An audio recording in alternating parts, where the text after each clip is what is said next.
I wonder if these three ideas really are the secret to our increased success. I came across this quote, which I'm going to share with you in a moment, some years ago, and I remember sharing it with the members of one of my mentoring groups, and we discussed this in some great length. Now, this isn't going to be a long video where I go into great long discussions on this, because I think the idea is simple to grasp. Let me just share it with you straight away. I'm going to look at my screen when I've got it written down so I read it accurately for us. Your success in life will be determined largely by your ability to speak, your ability to write, and the quality of your ideas in that order. And as you can see, that's by Professor Patrick Winston from MIT. And I think this is really important in the fact of the way that he stated the order of these things, and it's something worthy of our consideration. So he's saying it's our ability to speak, our ability to write, and the quality of our ideas in that order. So why has he put speaking first? Well, I've seen so many people. It's a beautiful quote by Warren Buffett that talks about how it's so important to be able to speak in public. And in fact, in his office, there used to be a diploma, but it was the diploma from the Dale Carnegie Institute of Speaking that he'd been on this course, not the other diplomas he had, because he knew it was so important. And this is why I think it comes number one, is because when we are able to speak effectively, persuasively, and confidently in public, we don't only express our own ideas, and that's what we've written, but we also express the ideas that we've learned from other people. Of course, we say where they've come from, but very often there'll be an idea that we learned and then something we know, and we put those two together and we come up with something new.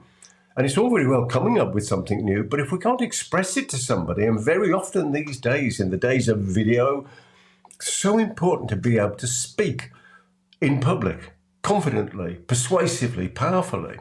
So that's why I believe that it's right to have speaking as the top one.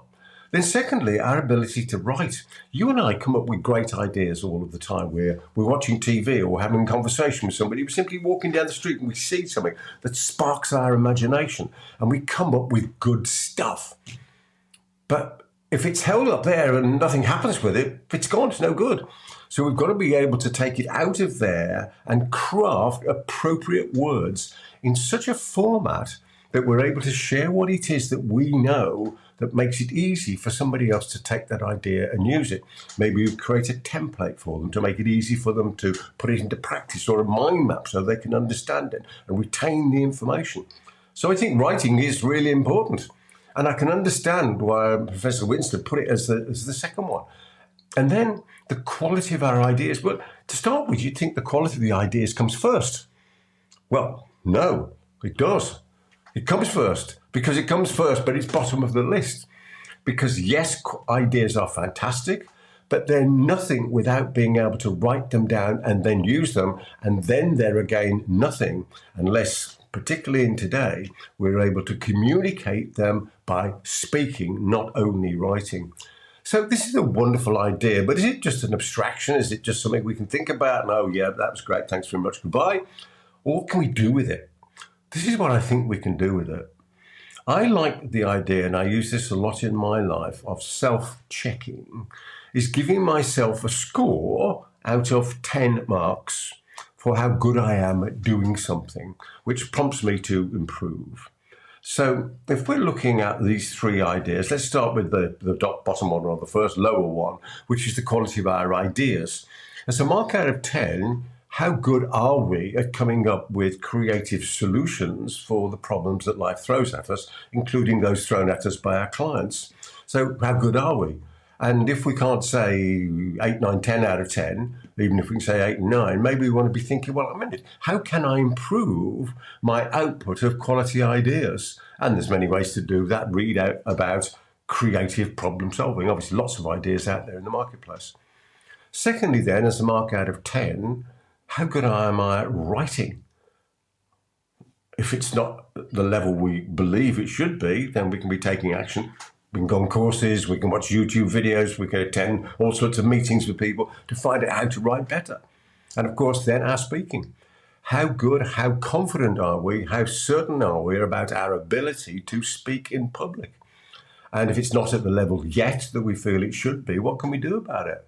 Well, I think what we can do is we can start to keep records. There's a lovely expression, isn't it, that says the only people who break records are the people who keep records because the others don't know.